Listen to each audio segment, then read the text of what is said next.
میں چونکہ وقت نکل رہا، بہرحال پھر بھی ایک قصہ میں عرض آپ کو سناؤں۔ یہ ابھی 1990 کی بات ہے، جب عراق میں صدام کے خلاف بغاوت ہوئی، تو اس بغاوت میں یعنی صدام نے اس خاص طور پہ بغاوت ہوئی تھی جنوبی عراق میں، جہاں نجف اور کربلا ہے۔ تو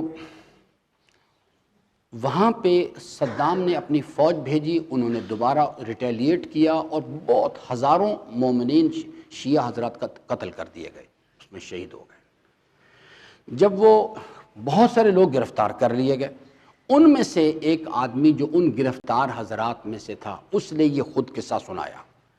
وہ کہتا ہے ایک دن وہاں پہ وہ آئے صدام کے سپاہی، انہوں نے کہا کہ بھی جو حضرات ہم سب کو باہر نکال لیا انہوں نے اور حرم کے اندر لے آئے، کہتے جی آ جاؤ باہر، شاباش۔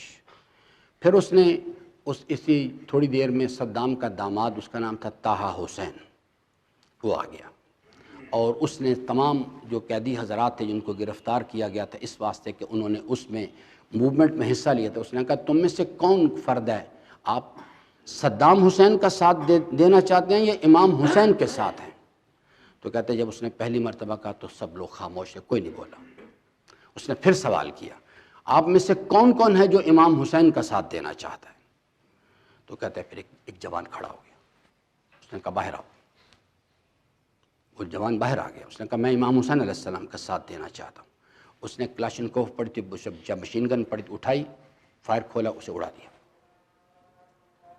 اس کے بعد کہا اب تم میں سے اور ہے کوئی جو امام حسین کا ساتھ دینا چاہتا ہے؟ تو کہتے پھر ایک جوان کھڑا ہو گیا، اس نے کہا ہاں میں امام حسین علیہ السلام کا ساتھی ہوں، میں ان کا ساتھ دوں گا۔ وہ کہتا ہے اس نے کہا باہر آؤ۔ باہر آیا، اس نے پھر اپنی گن اٹھائی، اس کو بھی اڑا دیا۔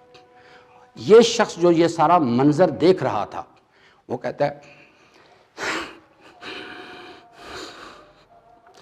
میں نے رات کو عالم خواب میں حضرت کو دیکھا، حضرت تشریف لائے اور اپنے حضرت کے ساتھ کچھ لوگ تھے، ان کو مخاطب کر کے کہنے لگے کہ یہ جو پہلا جوان تھا اس کو اٹھاؤ اور لا کے جہاں میرے جوار میں جو شہدائے کربلا جسے گنج شہیداں کہا جاتا ہے اس جگہ پر اس کو دفن کیا جائے، اور یہ دوسرا جوان جو ہے اس کو لا کے میری زری میں میرے ساتھ دفن کرو۔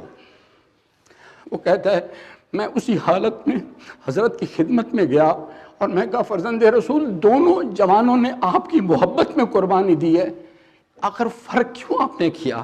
فرمایا کہ جو پہلا جوان ہے وہ بھی بڑا قابل قدر ہے، لیکن اسے اپنے انجام کا پتہ نہیں تھا، وہ بغیر صورتحال کو دیکھے ہوئے آیا تھا، اس نے میرا ساتھ دیا، ہم اس کو اجر دیں گے اس چیز کا۔ لیکن دوسرا جوان جو ہے وہ تو انجام دیکھ کے آیا تھا، اس کو پتہ تھا کہ مجھے قتل کر دیا جائے گا، اس لیے اس کا اجر اس کے برابر نہیں، اس کو میں اپنے ساتھ رکھوں گا۔ یاد رکھیے گا میرے عزیزان، ہم بڑی چھوٹی چھوٹی باتوں پہ بک جاتے ہیں، ہمیں نہیں پتہ کربلا کیا چیز ہے۔ کربلا داستان عشق ہے۔